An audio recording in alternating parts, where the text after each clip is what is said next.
नाजरीन, आपकी खिदमत में एफएम सलीम का आदाब। पेश है टीटीवी का खास प्रोग्राम गेटवे ऑफ हेल्थ। आज हमारे साथ मौजूद हैं डॉक्टर मीर जवाद ज़ार खान साहब, जो जर्मनटेन हॉस्पिटल के चेयरमैन हैं और हड्डियों के इलाज के माहिर हैं। हम आज हड्डियों के इलाज की मुख्तलिफ टेक्निक्स पर गुफ्तगू करेंगे। नाजरीन, आप प्रोग्राम के दौरान फ़ोन करके अपने मसाइल पूछ सकते हैं। हमारे फ़ोन नंबर टीवी के स्क्रीन पर मौजूद हैं। डॉक्टर साहब, अस्सलाम वालेकुम। वालेकुम सलाम। डॉक्टर साहब, बेहद शुक्रिया आप हमारे प्रोग्राम में आए। डॉक्टर साहब, मैं चाहूँगा कि जो टेक्निक्स हैं, जो नए टेक्निक्स बाजार में या हॉस्पिटल्स में मौजूद हैं हड्डियों के इलाज के लिए, उस पर आप तफसील से जानकारी दीजिए। मेडिकल फील्ड जो है हमेशा इसमें एडवांसेस, रेगुलर एडवांसेस होते रहते हैं। मेडिकल फील्ड ऐसी चीज़ है कि एडवांसेस कई सालों से एवरी ईयर कुछ ना कुछ एडवांस होते रहते हैं। तो ऑर्थोपेडिक जो मेरी फील्ड है, इसमें भी कई एडवांसेस गुज़िश्ता सालों से, लास्ट डिकेड से डिकेड में बहुत से एडवांसेस हुए हैं। अब जैसा मैंने जर्मनी में मेरी ट्रेनिंग हुई तो काफ़ी जॉइंट रिप्लेसमेंट्स पे, मैं वहाँ पे डिज़ाइनिंग ऑफ जॉइंट्स पे भी मैं था वहाँ पे बोर्ड पे। तो डिफरेंट जॉइंट्स जो है, नी रिप्लेसमेंट, हिप रिप्लेसमेंट और डिफरेंट जॉइंट्स पे हमने एक ये इस पे न्यू इम्प्लांट्स की लाइफ जो है, नॉर्मल नी इम्प्लांट जो रहता है नी रिप्लेसमेंट में जो यूज़ करते, तो इसमें काफ़ी तरक्की हुई है। अभी एडवांसेस हुए हैं जी। तो इसमें रोबोटिक टेक्नोलॉजी है और इम्प्लांट के मेटल जो यूज़ होता, जो बॉडी में लगाते, जिसमें टाइटेनियम से लेके अभी ऑक्सीनियम है, बायोनिक गोल्ड है और कई तरीके के इम्प्लांट्स में जो है अभी तरक्की हुई है। तो ये जो है नी रिप्लेसमेंट काफ़ी सक्सेसफुल सर्जरी है। हर एक को इसकी ज़रूरत नहीं है, यानी ग्रेड 4 या जिसके कंप्लीट घुटने डैमेज हो जाते हैं, ये इनके लिए ही नी रिप्लेसमेंट है। नी रिप्लेसमेंट बहुत ही कामयाब सर्जरी है। यानी आपको अगर सही कैंडिडेट होना चाहिए नी रिप्लेसमेंट के लिए। अगर कैंडिडेट सही है या जिसके घुटने, जिसको चलना नहीं आ रहा, जो बेड रिडन है, तो ये लोग जो है अभी नी रिप्लेसमेंट से हम उनको इमीडिएटली 6 घंटों में चला सकते हैं। डॉक्टर साहब, जो रोबोटिक्स की बात हो रही है इन दिनों जो है, तो उसके बारे में बताइए कि कैसे इसकी शुरुआत हुई और आज क्या किस तरह से तरक्की कर चुका है तरीका इलाज। जी, रोबोटिक, अब आप रोबोटिक जो है एक एडवांस टेक्नोलॉजी है। जैसा हमारे पास अभी क्या है, एक फुली ऑटोमेटेड हाईली एडवांस। एक फोन आ रहा है, हम फोन ले लेते हैं। जी, अस्सलाम वालेकुम। अस्सलाम वालेकुम। अस्सलाम वालेकुम। शायद फोन कॉल ड्रॉप हुई है। जी, आप एडवांसमेंट के बाद एडवांसमेंट बात कर रहे हैं। नी रिप्लेसमेंट जैसे कि मैंने कहा कि हर कोई को रिक्वायर्ड नहीं रहता है। नी रिप्लेसमेंट अर्ली स्टेजेस है, तो इसके लिए कई अलग इलाज है, या आपको इसके लिए एक्सरसाइज भी काफ़ी हो जाती, यानी प्रिकॉशंस वगैरह से भी आपको इससे रिलीफ होता। मगर अगर जिसका नी कम्प्लीटली डैमेज हो गया या घुटना जिसमें लाइफ नहीं है, जिसको चलने नहीं आ रहा, तो इनके लिए अभी नी रिप्लेसमेंट बहुत एडवांस टेक्नोलॉजी है।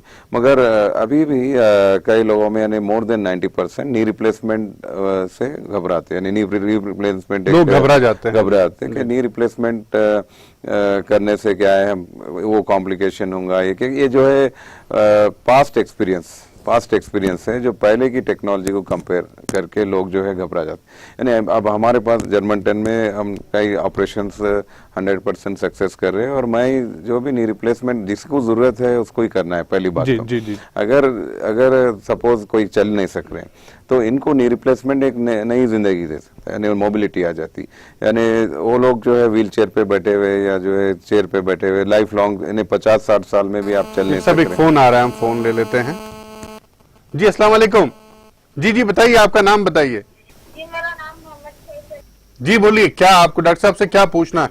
मैं 13 साल का हूँ, मुझे सर में बहुत दर्द होता है। जी, मुझे सर में बहुत दर्द होता है। हाँ, डॉक्टर साहब आपसे बात कर रहे हैं, कुछ पूछ, डॉक्टर साहब आपसे पूछ रहे हैं कुछ। जी, सर में दर्द, यानी इसके कई वजह हो सकते हैं।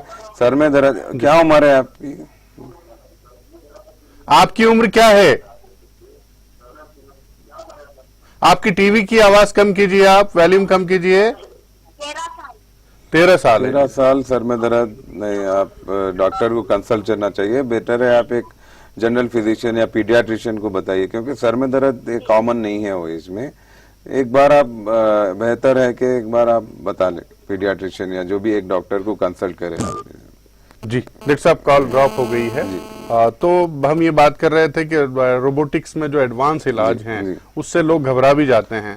तो उसको मतलब लोगों में घबराहट दूर करने के लिए और उनमें शऊर बेदार करने के लिए क्या किया जा रहा है? जी, पहले तो अगर कोई मेरे पास नी रिप्लेसमेंट के लिए आते तो खवातीन है, जेंट्स है, तो हमारे तो ये मैं पहले नी रिप्लेसमेंट जैसा कि मैं आपको कहा, ये ग्रेड 4 के लिए, यानी जिसका घुटना कम्प्लीटली डैमेज है, जो चल नहीं सकते, जो चल नहीं पा रहे, उनके लिए नी रिप्लेसमेंट है। हर कोई के लिए, हर एक पेशेंट के लिए नहीं है। तो जिसका नी कम्प्लीटली डैमेज है, इनको जो है नी रिप्लेसमेंट काफी कामयाबी के साथ किया जा सकता। ऑलमोस्ट एक आधे घंटे के अंदर का सर्जरी है, माइनर सर्जरी के बराबर है आजकल। नी रिप्लेसमेंट यानी कंप्लीट नी या घुटना की तब्दीली नहीं है, यानी उसके ऊपर एक खाली कवरिंग डालते हैं हम उसको। अब हमारे पास नेविगेशन रोबोटिक्स से बराबर उसका एक मेजरमेंट किया जाता, अलाइनमेंट, और वो अलाइनमेंट के साथ रोबोट की जो टेक्निक है, रोबोट खुद ऑपरेट भी करता। हमारे पास फुली ऑटोमेटेड, जिसके मेरे गाइडेंस पे या हमारे रोबोट जो है अलाइनमेंट के लिए और प्रॉपर बोन कट, यानी जो बोन सॉ होता है, यानी इंसानी मिस्टेक्स, जैसे कि बोन सॉ, या आप जब कोई सर्जन बोन सॉ से कट कर रहा तो समझो कि शेकिंग हो सकता। अच्छा। तो ऐसे चीजें रोबोट में अवॉइड होते हैं। तो ये मतलब ये है कि जो डॉक्टर अपने अगर हाथ से ये सर्जरी करे, हाथ से करते हो या सर्जरी में जो है, जो ह्यूमन एरर है, या जैसा कि ऐसे चीजें रोबोट जो है, इसमें हम ये जो अभी फुली ऑटोमेटेड रोबोट भी हमारे पास, तो ये चीजें जो है इंसानी जो ड्रॉबैक्स है, यानी वो रोबोट में नहीं हो सकते। और उसका जो अलाइनमेंट है या वे ऑफ कटिंग है, ये एग्जैक्टली प्रिसाइज रहता है एकदम, और इसे ऑपरेशन का टाइमिंग भी बहुत कम हो जाता, और 100% सक्सेसफुल सर्जरी, यानी विदाउट एनी कॉम्प्लिकेशन, जैसा कि बोन कट ज्यादा नहीं होता, बोन ब्रेक नहीं होता, ब्लड लॉस नहीं होता, यानी आपको ये पूरे कई कॉम्प्लिकेशन से कम हो जाते। नहीं तो फिर इसमें अक्सर लोग ये भी सोचते होंगे, मरीज ये सोचते होंगे कि रोबोटिक्स का जो इलाज है वो नॉर्मल जो इलाज है उससे महंगा होगा, ऐसा सोचते होंगे। सही है। अक्सर क्या है, रोबोटिक का कॉस्टली प्रोसीजर है, मगर इसके लिए अभी हमारे पास जर्मनटन हॉस्पिटल में हम बहुत ही वाजबी दाम, ऑलमोस्ट रेगुलर प्राइसिंग पे कर रहे हैं हम इसके लिए। कि कुछ स्पेशल प्राइसिंग ऐसा नहीं है, जो भी मिनिमम डिस्पोजेबल्स जो भी आते हैं उसका कॉस्ट है। तो क्या उम्मीद कर सकते हैं मरीज के फ्यूचर में इसका जो इलाज, जो खर्च है इलाज का, वो कम हो सकता है? बिल्कुल बिल्कुल। नी इम्प्लांट्स का भी जो है प्राइसिंग जो है पहले से भी काफी कम है, यानी इंडियन गवर्नमेंट के हिसाब से भी कैपिंग की गई है इम्प्लांट्स की। तो जो कंपनीज जो है प्राइस नहीं बढ़ा सकती इससे ज्यादा। तो ये अभी जो है, ये ऑपरेशन जो पहले कॉस्टली था नी रिप्लेसमेंट, अभी इसका प्राइस काफी कम हो चुका, और हर कोई इंश्योरेंस वगैरह या जो भी है, कोई कई सहूलत है, यानी गवर्नमेंट एम्प्लॉयज है, तो ये सब हमारे पास सहूलत है central government, state government employees के लिए या डिफरेंट कंपनीज के लोग के लिए, तो वो लोग कैशलेस भी अवेल कर सकते हैं। नहीं तो ये है कि अक्सर जो हॉस्पिटल्स हैं, दूसरे जो हॉस्पिटल्स हैं, उनसे अगर ये कंपेयर करें तो जर्मनटन हॉस्पिटल उन अखराजात को कम करने के लिए क्या कर रहा है? जी, इसमें क्या है, जैसा हम जो ऑपरेशंस कर रहे हैं, तो इसमें जो बेसिक इन्वेस्टिगेशंस है, यानी तो जहाँ भी गैर जरूरी इन्वेस्टिगेशंस है, या जो भी मेडिकेशंस है, या और भी जो हम लोग जो है, इवन रूम रेंट्स भी काफी कम रखे हैं। हालांकि जो है रूम्स की क्वालिटी हमारी अच्छी है, बट इकोनॉमिकल प्राइसिंग पे हमने रखे बट जो भी है, जहाँ तक हम हो सकता जो है प्राइसिंग को हम ऐसे कैटेगरीज पे कम कर देते हैं जहाँ पे कॉम्प्रोमाइज करने की जरूरत नहीं है, जैसा रूम रेंट से।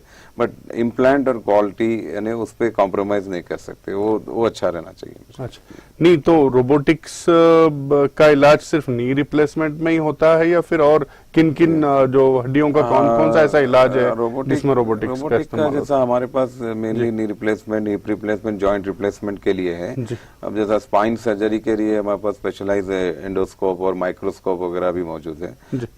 ये जो है स्पाइन सर्जरीज के लिए।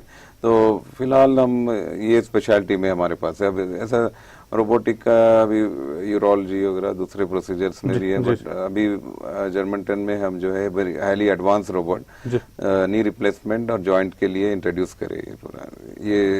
ये जो है ऑल इंडिया पे अभी हमारा एक यूनिक रोबोटिक सिस्टम है जो बहुत ही कम। रोबोटिक्स के अलावा और कौन कौन से ऐसे मतलब तरीक़ेकार हैं जो मुख्तलिफ बीमारियों के इलाज के लिए, तो जिसको हम टेक्नोलॉजी कह सकते हैं, जी। वो अपनाए जाते हैं? जी, टेक्नोलॉजी जैसा नॉन ऑपरेटिव मेथड्स में भी है, यानी आपको नी रिप्लेसमेंट की जिसको जरूरत नहीं है उनको स्टेम सेल्स है, विस्को सप्लीमेंटेशन है, लेजर थेरेपीज है, आरएफ अब्लेशन है, रेडियो फ्रीक्वेंसी, ऐसे कई एडवांस थेरेपीज है।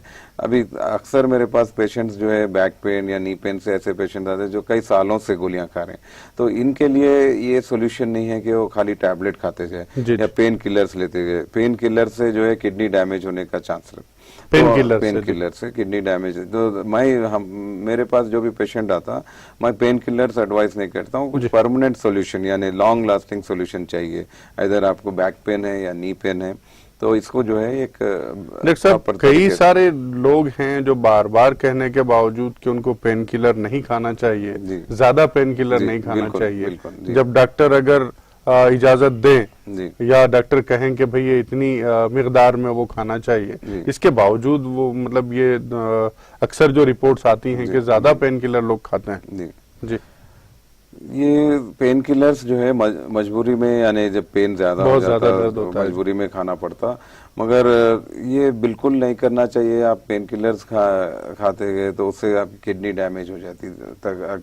तो ये पेन किलर्स और जो भी दवाएं हैं, जितने भी मिनिमम टैबलेट्स जो है मैं लिखता हूँ, और जहाँ तक हो सके बगैर पेन किलर के दर्द कम करने की कोशिश रहती है, यानी permanent solution for anything, for back pain रहने दीजिए, नी पेन रहने दीजिए, विदाउट पेन किलर इसके कई सॉल्यूशंस हैं, तो उस पे मेरा फोकस ज्यादा रहता। तो इसके बारे में जो विदाउट पेन किलर जो इलाज हैं, जी। और वो मैं समझता हूँ कि बीमारियों का इलाज आसानी से हो सकता है, जी। तो क्यों मतलब लोगों में शऊर बेदार करने के लिए आप अपनी तरफ से हॉस्पिटल, मैं समझता हूँ कुछ एक्टिविटीज भी कर रहा है इन दिनों, लोगों के पास जा रहे हैं, उनके जो है वो कैंप्स मुनाफिद कर रहे हैं, तो उससे कुछ कितना फायदा हुआ है लोगों को, या कितने लोगों में शऊर बेदार हुआ है, कितने % लोगों में? जैसा हम अवेयरनेस कैंप्स जो है हमारे हॉस्पिटल ऑर्थोपेडिक के अलावा, जैसा डायबिटिक स्पेशलिस्ट है हमारे पास, जनरल सर्जन, कार्डियक और गायनिक और तमाम स्पेशलाइजेशंस है, तो ये पूरे डॉक्टर्स हमारे जर्मनटन के तरफ से हम कैंप कंडक्ट, फ्रीक्वेंट कैंप्स हम करते हैं, रेगुलर कैंप्स कंडक्ट करके पब्लिक में जो है इसका अवेयरनेस, हेल्थ अवेयरनेस प्रोग्राम से, यानी हमारे कई कैंप्स में डॉक्टर्स ने कई पेशेंट्स, कई न्यू डायबिटिक पेशेंट्स को आइडेंटिफाई किए, new diabetic, new osteoporosis, new kidney patients. तो ये अगर डायबिटिक अर्ली स्टेज पे आपको डिटेक्ट हो रहा तो आपको मल्टीपल ऑर्गन डैमेज या आपके आइस वगैरह सब चीज़ों से आप प्रोटेक्शन मिलता है, यानी आपको अर्ली ट्रीटमेंट बहुत ज़रूरी है।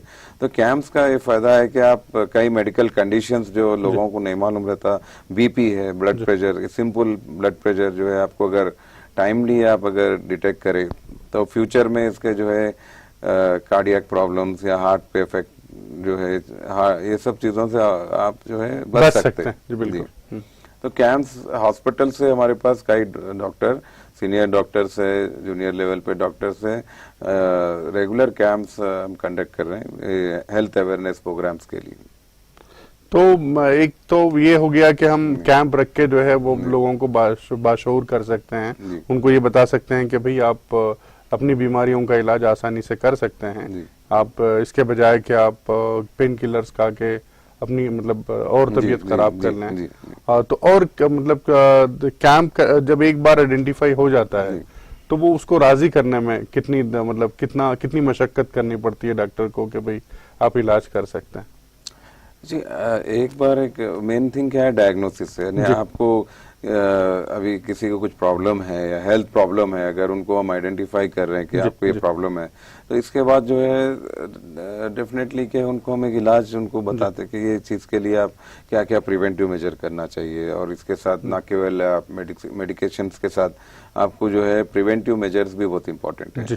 यानी आप जैसा डायबिटिक ले लीजिए, आप शुगर का अवॉइड करना है या डाइट कंट्रोल करना है, तो डाइट से काफ़ी बीमारियां कंट्रोल हो सकती है। ऐसा ही अगर किसी को ऑस्टियोपोरोसिस है या बैक पेन है तो हम उनको ट्रेनिंग देते हैं कि किस तरीके से वो लोग बैठना चाहिए, किस तरीके से उनका जो है डेली एक्टिविटी होना है या नी के एक्सरसाइज होना है, और इम्यूनिटी को भी बूस्ट करना है, क्योंकि अभी जैसा कोविड। डॉक्टर साहब एक फोन आ रहा है, हम फोन लेते हैं।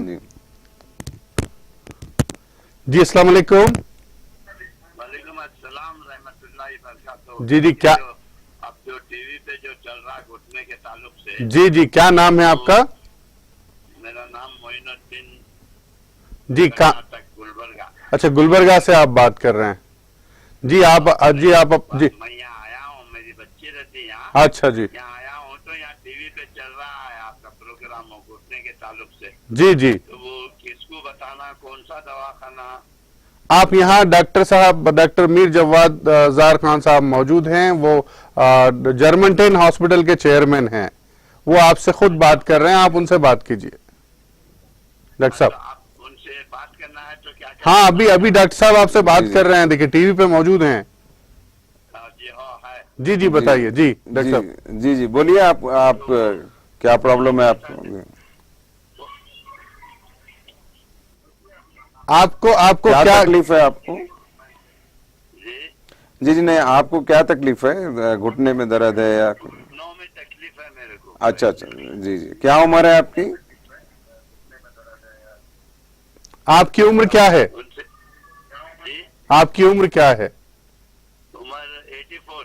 84, ओके माशाल्लाह। तो आप जो है अच्छा वॉकिंग वगैरह आप कैसा रेगुलर आपका चलना वगैरह सब बराबर है?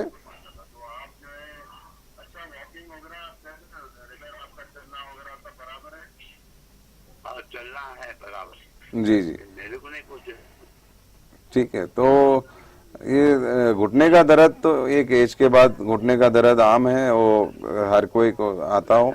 तो ऐसा कुछ आप एक बार आके मिलिए, उसका एक्सरे वगैरह हमारे पास करके उसको अगर कुछ आर्थराइटिस मैं ये बस आप बोलिए क्या क्या। डॉक्टर साहब बोल रहे हैं ये जो दर्द है आपकी उम्र में आमतौर पे ऐसा होता है, आप डॉक्टर साहब से हॉस्पिटल पर जाकर अपॉइंटमेंट लेकर मिल सकते हैं। अच्छा, तो आप उनसे बात करना है तो क्या करना है? वही आपको हॉस्पिटल को फोन करना होगा। वहां फिर भी हॉस्पिटल से आपको फोन आएगा ये इस नंबर पे।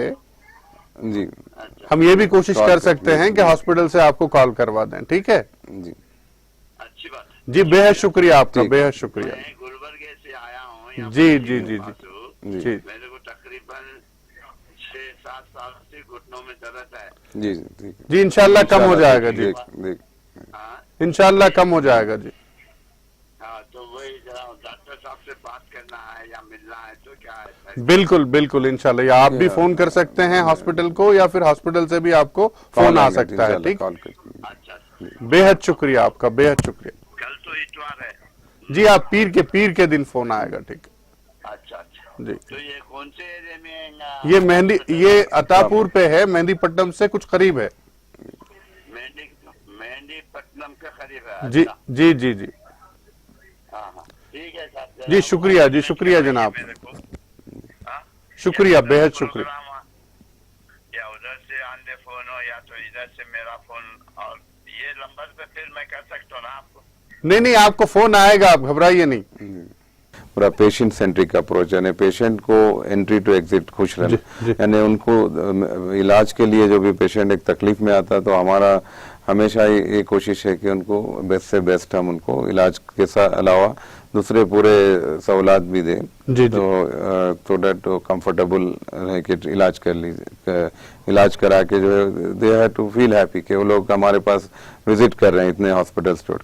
तो इसमें अब जैसा ऑर्थोपेडिक के अलावा हमारे पास gynaec, general medicine, 24 hour emergency है, आईसीयू एम्बुलेंसेस है, सब है। इमरजेंसी के लिए भी हमने पूरे सीनियर डॉक्टर्स अवेलेबल है राउंड द क्लॉक हमारे। नहीं, अब कई पिछली बार भी हमारे प्रोग्राम में जो है कुछ लोगों ने फोन किया था, ये बताया था कि वो हॉस्पिटल अगर उनके लिए मतलब जैसा कि एक ही हॉस्पिटल है आपका और मैं सब कुछ प्लान भी कर रहे हैं वैसे, वो चाहते हैं कि उनकी रीच के करीब हो हॉस्पिटल, तो कुछ डिस्ट्रिक्ट्स वगैरह में भी जाने का इरादा है। जी, ये साल हम जो है डिस्ट्रिक्ट्स में भी ब्रांचेस प्लान कर रहे हैं, सिटी में भी तो इलाकों में। तो हमारे पास जो सर्विस है और जो पेशेंट का ट्रस्ट है, तो वो हमारा स्ट्रेंथ है कि हम पेशेंट को अच्छी सर्विस दे सक रहे हैं।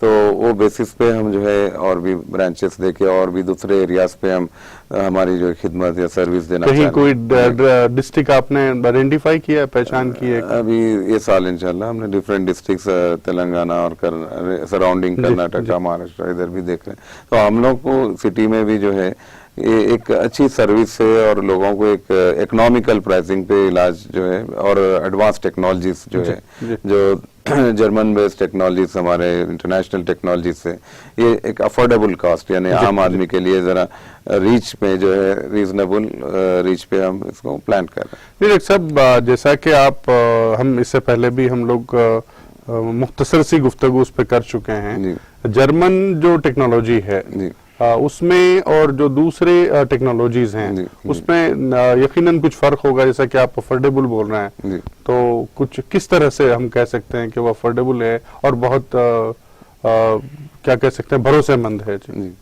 नहीं, अभी जो हमारा एक खास जर्मनी से मेरा ताल्लुक है, मेरी ट्रेनिंग और हमारा एक रिसर्च कोलैबोरेशन है जर्मनी से, तो ये खासकर ऑर्थोपेडिक पे ज्यादा फोकस है हमारा रिसर्च जो, मगर जो स्टैंडर्ड्स है हम दूसरे स्पेशलिटीज पे भी वही स्टैंडर्ड्स को लाना चाह रहे हैं। तो इसमें जैसा रोबोटिक टेक्नोलॉजी है या नहीं तो लैमिनर ओटीज है, हॉस्पिटल के जो मशीनरी है, ये पूरे हम जो है जर्मन से जो है वो इंपोर्ट करके वो पूरा यहाँ पे हम स्टार्ट किए। तो ये ऑर्थोपेडिक में जो है एडवांस इक्विपमेंट है, तो इसको हम जो है एक अफोर्डेबल कॉस्ट यानी not a high cost but एक रीजनेबल कॉस्ट पे हम इसको यहाँ पे पिछले प्रोग्राम में एक फोन आया था हमको और उनका जो मसला था कि एक बार ऑपरेशन होने के बाद उनको वो राहत नहीं मिली, तो इस तरह के भी कई सारे केसेस होंगे, आपने डील भी किए होंगे। जी, तो हमारे पास करेक्टिव सर्जरी, रिवीजन सर्जरीज यानी कई आते हैं लोगों को, यानी अब जैसा इन्फेक्शन, बोन इन्फेक्शन है, तो अभी बोन इन्फेक्शन के लिए भी हमारे पास एडवांस टेक्नोलॉजी है इसको क्यूर करने के लिए, क्योंकि कई सालों तक ऐसे पेशेंट्स हैं जो 10-20 साल से इन्फेक्शन, बोन इन्फेक्शन है गया। तो अभी हमारे पास इसके लिए और टेक्नोलॉजी है कि आर्टिफिशियल बोन या जिसके अंदर हम एंटीबायोटिक मिक्स करके आर्टिफिशियल बोन डाल सकते हैं, तो ये टेक्नोलॉजी पहले नहीं थी। तो ऐसे कई टेक्नोलॉजी से जो है हमने कई क्रॉनिक इन्फेक्शंस को हम मेरे पास पेशेंट्स को क्यूर किया गया, और इसके अलावा डिफॉर्मिटीज है यानी कई ऑर्थोपेडिक के कॉम्प्लिकेटेड केसेस है जो बाहर यानी कई सर्जरीज के बाद फेल हुए, तो भी हमने मुकम्मल तौर पे उसको सक्सेसफुली हमारे पास हमने इसको किया है। तो अल्हम्दुलिल्लाह अच्छा सक्सेस रेट है हमारा, और तो कई ऑपरेशंस पूरे जो है 0 इन्फेक्शन रेट पे और अर्ली रिकवरी का ट्रैक रिकॉर्ड है। तो ये हमारे पेशेंट के रिव्यूज पे और आप हमारे जितने पेशेंट्स है, यही पेशेंट्स जो अच्छे हो के मेरे पास और पेशेंट्स रिकमेंड। करेक्टिव सर्जरीज जैसा आपने कहा कि करेक्टिव सर्जरीज में और जो पहली बार जो सर्जरी की जा रही है उसमें क्या फर्क होता है? करेक्टिव सर्जरी यानी रिवीजन सर्जरी, यानी मेरे पास पेशेंट्स आते हैं जिसकी ऑलरेडी बाहर सर्जरी हो चुकी है, मगर वो सर्जरी जो है फेल हो चुकी है, जिसको जो है वो टफ रहता है कि उसको फिर से हम उसको प्रॉपर वे पे लाना, तो ये मुश्किल रहता है काम। तो इसके लिए हमारे पास वो भी कई ऐसे ऑपरेशंस होते हैं हमारे पास, तो उनको भी हम बहुत कामयाबी से करें। तो पेशेंट ना केवल हैदराबाद बट अदर स्टेट से भी आते हैं मेरे पास, दूसरे कंट्रीज से भी आपके कंट्रीज से भी आते हैं। तो इसके लिए पूरी सहूलत है, यानी टेक्नोलॉजी है और मेरा एक्सपीरियंस और हमारे सीनियर डॉक्टर्स की टीम है पूरी मौजूद। तो वो अभी ऑर्थोपेडिक के अलावा पूरे डॉक्टर्स भी हमारे पास सीनियर डॉक्टर्स की टीम मौजूद है।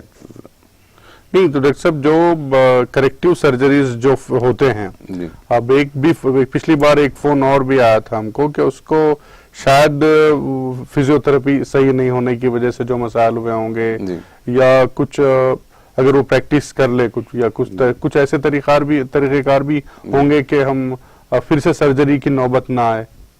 ऑर्थोपेडिक सर्जरी एक ऐसी सर्जरी है जो सिंगल टाइम आप सक्सेसफुली करना पड़ता है। अच्छा जी। यानी अगर उसको सिंगल टाइम आप उसको सक्सेसफुली नहीं करे तो कई कॉम्प्लिकेशंस हो सकते हैं, जैसा इन्फेक्शन, नॉन यूनियन, बहुत से रिस्क फैक्टर्स हैं। तो ये सर्जरी क्या है, फर्स्ट सर्जरी आपकी बेहतरीन और प्रॉपर प्लानिंग से, एक्सपीरियंस डॉक्टर्स और प्रॉपर टेक्नोलॉजी से अगर करे तो इसमें कॉम्प्लिकेशंस नहीं आ सकते जी।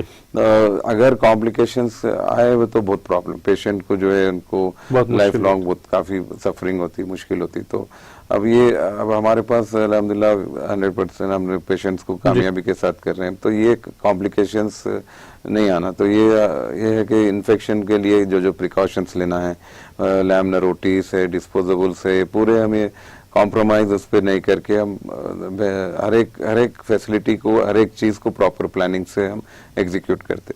तो ये सर्जरी में हमारे जितने भी जर्मन टेन में सर्जरीज है, हमारे सर्जरीज में अल्हम्दुलिल्लाह हमने 100% इसमें कामयाबी दिया, अल्लाह का शुक्र।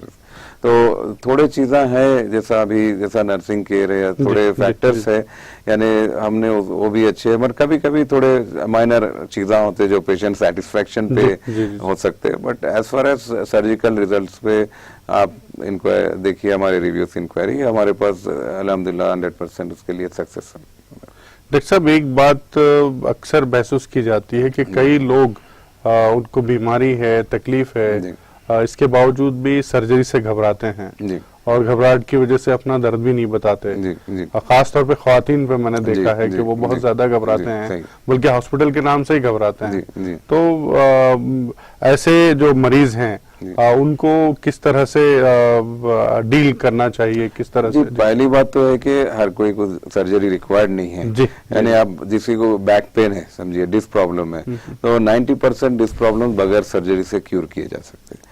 तो मतलब है कि कोई अगर सर्जरी जिसको जरूरी है, जिसको कंपलसरी है, जब ही सर्जरी करना है। अगर जिसको 90% लोगों को सर्जरी रिक्वायर्ड नहीं रहता, 90% लोगों को सर्जरी की जरूरत ही नहीं रहती, थोड़े conditions orthopaedic wise back pain, यानी फ्रैक्चर है तो आपको सर्जरी करना ही रहता। मगर मैं बैक पेन के बारे में बात कर रहा हूँ या घुटने के बारे में बात कर रहा हूँ, जो घुटने में भी 4th स्टेज पे सर्जरी होती है। जैसा फ्रैक्चर्स है तो थोड़े फ्रैक्चर्स को सर्जरी रिक्वायर्ड नहीं रहता और थोड़े फ्रैक्चर्स को कंपलसरी सर्जरी रहती। मगर बैक पेन यानी डिस्क प्रॉब्लम में 90% लोगों को सर्जरी रिक्वायर्ड नहीं रहती। इसके लिए बहुत से अलग तरीके हैं जिससे क्यूर किया जा सकता। और बाकी लोगों को जिसको जो चलने नहीं आता या डिस्क प्रॉब्लम में, वैसे लोगों को सर्जरी देना है।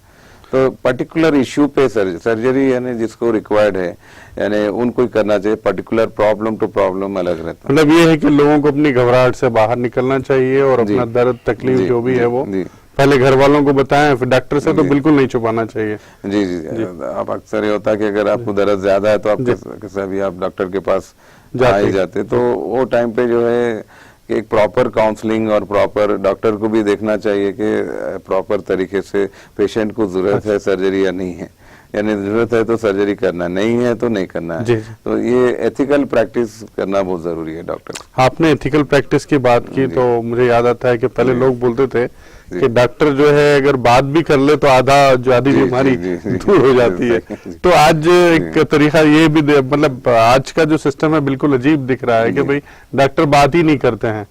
कई डॉक्टर तो जो है वो तरीका गलत है। पेशेंट पहले मजबूरी में दर्द से आता तो उसको पहले उसमें प्रॉब्लम क्या है। मेरे पास अगर कोई पेशेंट आ रहा तो हम उनको पहले मैं प्रॉब्लम पूरा समझाते हैं हम कि आपका ये प्रॉब्लम है, इसका इलाज है, आप परेशानी की बात नहीं है।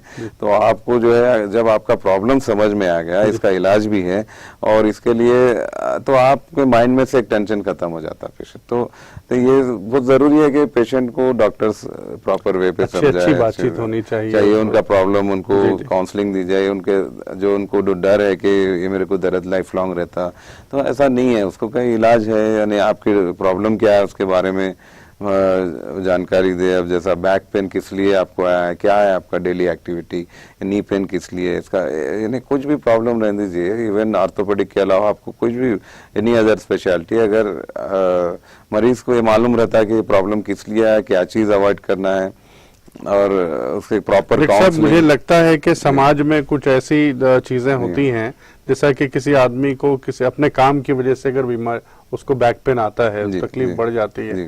तो कई लोग ऐसे होते हैं दूसरा काम नहीं कर पाते और वो उनको काम छोड़ना पड़ता है। जी, जी, तो सही आप है। ऐसे मामले आपने डील किए जी, होंगे कई तो पेशेंट्स आते हैं मेरे जी, पास, उनको जो है बैक पेन की वजह से जॉब छोड़ना पड़ा। जी। मगर जब वो लोग हमारे पास गए, मेरे पास गए, अलग एडवांस जी, टेक्नोलॉजी जी, है। अभी क्या है, उनको हम पहले प्रॉपर डायग्नोसिस करके उसको जो है हम कई ट्रीटमेंट जो है सक्सेसफुली कई लोगों को किए हम कर सकते हैं। ऐसा अभी मेडिकल फील्ड और खासकर मेरी फील्ड में और दूसरे फील्ड में बहुत एडवांसेस है। यानी आप प्रॉपर डॉक्टर को और प्रॉपर हॉस्पिटल को आप कंसल्ट करिए, या आपको जो है ये एडवांसेस बहुत है, आपको इसका डेफिनेटली इसका आपको ट्रीटमेंट या क्यूर मिल सकता है। मतलब ये है क्या, लोगों को अपनी बीमारी छुपानी नहीं चाहिए और वो डॉक्टर के पास जाएं जी, जी। और पूरे अपने जो भी तकलीफ है जी, जी। वो डॉक्टर को बताएं ताकि डॉक्टर उनका हल निकाल सकते जी, हैं। जी। हाँ, तो एक तो हम देखते हैं कि हड्डियों के मामले में आपने जो है कई तरह के ऐसे इलाज किए जिनको कई लोगों को बैक पेन था, वो आपने उनका दूर किया। चाहे वो आपने कहा कि इसमें कई मामलों में तो सर्जरी की भी जरूरत नहीं है। जी, जी, तो कितने परसेंट, जैसा कि आपने कहा कि 90% मामलों में बैक पेन के मामलों में कुछ वजूहात पर भी जो है रोशनी डाली डॉक्टर साहब के, उन वजूहात को कम करके भी क्या हम बैक पेन को कम कर सकते हैं? बिल्कुल है। बैक पेन आपके प्रॉपर बायोमैकेनिक से रहता है। आप जिस तरीके से आप घर में आप जैसा खवातीन है जो झुक के काम करते हैं या जेंट्स है, आप एकदम कंटिन्यूसली आजकल क्या टीवी या फोन पे आप झुक के देख रहे हैं, या बच्चे जो है स्टूडेंट्स है जो एक ही पोजीशन पे पढ़ रहे हैं, या सॉफ्टवेयर इंजीनियर्स है जो लैपटॉप का जो यूज करते हैं, तो ये लोग को neck pain back pain common है। और ज्यादा स्टैंडिंग जॉब कर रहे हैं, या जैसे पुलिसमैन है या जो भी जो है डिफरेंट होटल इंडस्ट्रीज है, तो आपको जो है बैक पेन को अवॉइड करने के लिए आपको ज्यादा प्रिकॉशंस लेना चाहिए। यानी सडनली झुक के कुछ भी वेट नहीं उठाना, यानी कुछ वेट लेके उठना है आपको तो नीचे बैठ के लेके उठना, तो उसका एक तरीका रहता है। जैसा वेट लिफ्टर्स जिस तरीके से नीचे वेट लेके उठते हैं, जी बिल्कुल, तो उनको कुछ नहीं होता बैक पेन आपने, क्योंकि वो एक तरीका है, यानी आपको उसके बारे में इल्म रहना चाहिए। तो इसके साथ नी पेन से तो थोड़ा आपको स्टेयरकेस अवॉइड करना है, या घुटनों में अगर दर्द है तो सीढ़ियां बहुत ज्यादा सीढ़ियां चढ़नी चाहिए, नहीं बैठना। तो छोटे मोटे प्रिकॉशंस हैं जो आपको काफी हद तक यानी आपके पेन को कंट्रोल कर सकते हैं। और रेगुलर एक्सरसाइज वगैरह, नी एक्सरसाइज, बैक एक्सरसाइज, कई तरीके के एक्सरसाइज है, तो आप मॉर्निंग इवनिंग एक रूटीन के हिसाब से अगर आप एक्सरसाइज कर रहे हैं तो आपका ही बैक पेन और आपके जो ऑर्थोपेडिक प्रॉब्लम्स अवॉइड कर सकते हैं। यानी आप सनलाइट है जो धूप, विटामिन डी के लिए बहुत इंपॉर्टेंट है, ये भी बोन हेल्थ के लिए इंपॉर्टेंट है। ऐसा आपका डाइट है, तो ये पूरे कई चीजें सब कुछ जो जैसा बैक पेन के अलावा भी शायद घुटनों का जो दर्द होता है, क्या वजन बढ़ने से भी जो है बिल्कुल, होता है? वजन का फैक्टर है, बैक पेन पे भी है, नी पेन पे है। इसके अलावा जो है ओबेसिटी यानी हैवी वजन बढ़ने से आपको डायबिटिक का रिस्क, कार्डियक रिस्क, कई रिस्क फैक्टर्स आपको बढ़ते, तो वेट डेफिनेटली जो है आपको वो चीज माइंड रखना चाहिए। आपको वेट रिडक्शन पे आपको फोकस करना चाहिए। तो कभी टफ रहता हो, कभी क्या है जेनेटिकल फैक्टर्स भी रहते हैं, बट स्टिल आप उस पर अगर वर्कआउट करें तो इंशाल्लाह आपको कामयाबी आपकी मिलेगी। नजर में क्या वर्कआउट है या किस तरह से वजन कम किया जा सकता है?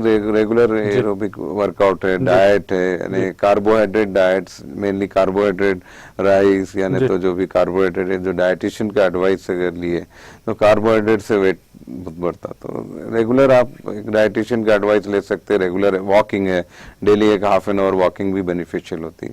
यानी सेडेंटरी यानी एक ही चेयर पे बैठ के अगर वर्क कर रहे हैं आप, तो आपको चाहिए कि एक शॉर्ट वॉक ले, यानी थोड़ा डेली जो है मॉर्निंग या इवनिंग वॉक बहुत बेनिफिशियल। यानी एक्टिव, जितनी चीज आप एक्टिव है उतना आपको ना केवल आप नहीं, अक्सर जब घर के ख्वातीन को कहा जाता है कि वो वॉक करें जी, तो वो ये कहती कि हम दिन भर तो घर में काम करते हैं। जी, वो भी एक्सरसाइज हाँ, तो है तो सही, लेकिन क्या वो जो वॉकिंग है वो उससे अलग है या कैसे, उनको क्या मशवरा दिया जा सकता है? घर में जो खवातीन काम करे वो भी एक्सरसाइज ही है, वो लोग भी हाईली एक्टिव है। बल्कि अब इसके साथ एक पर्टिकुलर थोड़ा वॉक भी कर लिया तो आपको बेनिफिट रहता है। जी। हाँ, तो ये जो ऐसी कई बीमारियां होंगी जो हड्डियों की जो ख्वातीन में अलग होंगी और मर्दों में अलग होंगी, उसके बारे में ख्वातीन में ऑस्टियोपोरोसिस कॉमन है, यानी ऑस्टियोपोरोसिस जेंट्स में नहीं होता। कैल्शियम की डिफिशियंसी जो है ख्वातीन में कॉमन है। इसका कॉज आफ्टर 45-50 यानी पोस्ट मेनोपॉजल जो बोलते हैं वो टाइम पे जो है हार्मोन्स जो है डिफिशियंसी हो जाती है ख्वातीन में, जेंट्स में नहीं होती। तो इसके लिए ख्वातीन को रेगुलर कैल्शियम और एक्सरसाइज की ज्यादा जरूरत रहती। आजकल हार्मोन थेरेपीज भी है उनके लिए, बट जेंट्स को जो है मैंने नोटिस किया कि कई जेंट्स को 50, 60, 70 में कई थोड़े डॉक्टर्स कैल्शियम जो है एडवाइस करते हैं। तो ये मैं इसके खिलाफ हूँ। जी अस्सलाम वालेकुम। हेलो अस्सलाम वालेकुम। जी आपका नाम बताइए। वालेकुम सलाम। सैयद अब्दुल मतीन बात कर रहा हूँ पंजाब से। जी मतीन भाई, डॉक्टर साहब आपसे बात कर रहे हैं, पूछ सकते हैं हम डॉक्टर साहब। मैं डॉक्टर साहब से इसके पहले मिला था सर, मेरे वालिद साहब को जो इंफेक्टेड इम्प्लांट है। जी जी। तो उस टाइम पे डॉक्टर साहब ये बोले थे कि रेलवे का भी अप्रूवल नहीं आया। जी जी वो जी CGHS का अप्रूवल पेंडिंग है, इसलिए रेलवे का भी अप्रूवल मैं खुद मिला था।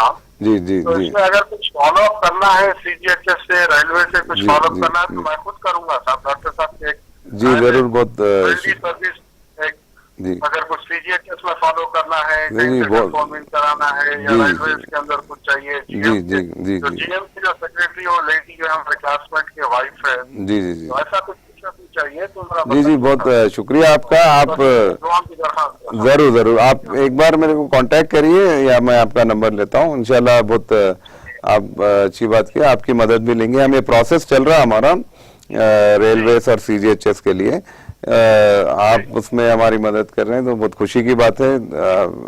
आप एक बार मेरे को कॉल कर लीजिए, मैं आपको भी ये डॉक्टर साहब के पास से भी आपको कॉल आ सकता है। डॉक्टर साहब मैं फोन करके आपसे जरूर appointment लेके आ जरूर जाता हूँ। जरूर जरूर, बिल्कुल तो बिल्कुल, आपकी बहुत जो भी फाइल की जो प्रोसेस होती हुई जी है काम जी की वो जरा बता जी दिए तो इंशाल्लाह ताला मैं follow जरूर जरूर, बहुत ठीक है शुक्रिया जी, इससे आपका। काफी मरीजों को फायदा होगा फायदा हो इंशाल्लाह सकता है। जरूर। जी जी बेहद शुक्रिया, बेहद शुक्रिया, बेहद शुक्रिया। जी ओके, अस्सलाम वालेकुम व रहमतुल्लाहि व बरकातहू।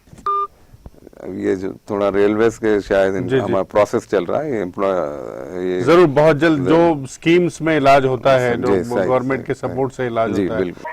अस्सलाम वालेकुम। आप अपने वॉल्यूम कम कीजिए उसका। अस्सलाम वालेकुम। जी वालेकुम वालेकुम सलाम। सलाम। अस्सलाम वालेकुम। वालेकुम सलाम। जी डॉक्टर साहब से पूछना था मेरे को, जो मेरे गर्दन में दर्द हो रहा मेरे को। जी आपका नाम बताइए, जरीना बेगम, कहाँ से बोल रही हैं आप? मैं बारकस से। जी जी डॉक्टर साहब, इनको जो है ये गर्दन में दर्द यानी नॉर्मली आप झुके ज्यादा घर में झुके काम करने से उससे आता है। हड्डी घसाजारी कुछ बोले एक्सरा कराए तो हाथ नहीं पैर नहीं, पूरा खींच रहा। ऐसा कुछ डरने की बात नहीं है, हड्डी घसे नहीं जाती हो ऐसा। हाँ, हाथ पैर में जी। पूरा खींच रहा, जी जी, कुछ दर्द हो रहा। थोड़ा कुछ टैबलेट्स वगैरह आपने कुछ टैबलेट्स वगैरह लिए आप, पेन हाँ किलर्स? ले रही हूँ, खा रही हूँ। ज्यादा झुक के काम करने से उससे आता है प्रॉब्लम। आप कुछ तकिया वगैरह मोटा इस्तेमाल करने से भी आता। पतला तकिया यूज करिए। तो झुक के काम मत करिए, यानी जरा गर्दन के थोड़े एक्सरसाइज है तो सीधा बैठना, अगर कुछ आप पढ़ रहे हैं या कर रहे हैं तो जरा आंखों के लेवल पे रखिए, जरा हाइट पे रख के करिए, एकदम झुक के मत करिए। यानी थोड़ा उसको थोड़ा गर्म से का ऑइंटमेंट कॉलर वगैरह भी लगा सकते हैं आप। अगर फिर भी काम नहीं हो रहा तो फिर आप हमारे पास आ सकते हैं, इसके लिए दूसरे इलाज भी हमारे पास मौजूद है। गर्दन के पीछे सर में दर्द हो रहा था। जी जी, फिजियोथेरेपी भी करा सकते हैं आप, अगर करीब में फिजियोथेरेपी है। कराए आदिम कराए। अच्छा, उससे भी कम नहीं हुआ आपको? हाँ। जी नहीं कम हुआ, नहीं कम तो- हुआ, दवाइयाँ भी खा रही हूँ, नहीं कम हो रहा। अच्छा, तो सर में दर्द चक्कर वगैरह भी है क्या? सर में दर्द है, चक्कर? नहीं नहीं, चक्कर नहीं है, वो गर्दन की वजह से पीछे के सर में दर्द हो रहा था। अच्छा। एक तरफ। ठीक है, अगर आपको कम अगर नहीं हुआ फिजियोथेरेपी से भी वो, तो फिर आप एक एक्सरे करा के मेरे को बताइए, या हमारे पास आ सकते हैं, एक बार मैं देख के फिर इसका कुछ सोल्यूशन देखता हूँ आपके लिए। अच्छा। जी। जी आपको डॉक्टर साहब का मशवरा है कि एक बार जो है एक्सरे लेकर देखेंगे, और इसके लिए आप डॉक्टर साहब के हॉस्पिटल से राब्ता कर सकते हैं। इनके नंबर हमारी टीवी पर आपको दिखाई दे रहे हैं। हाँ। जी बेहद शुक्रिया आपका। अच्छी अल्लाह। डॉक्टर साहब बेहद शुक्रिया, आपने काफी वक्त निकाला, हमारे जी, नाज़रीन से जी, बात जी, की। जी, इंशाअल्लाह फिर अगली मुलाकात में कुछ और खास बीमारियों के बारे में, जी। कुछ खास इलाज के बारे में जी। हम बातचीत करेंगे। नाज़रीन आपका बेहद शुक्रिया। हम यहाँ प्रोग्राम का अख्तिताम करते हैं। देखते रहिएगा TTV। खुदा हाफिज।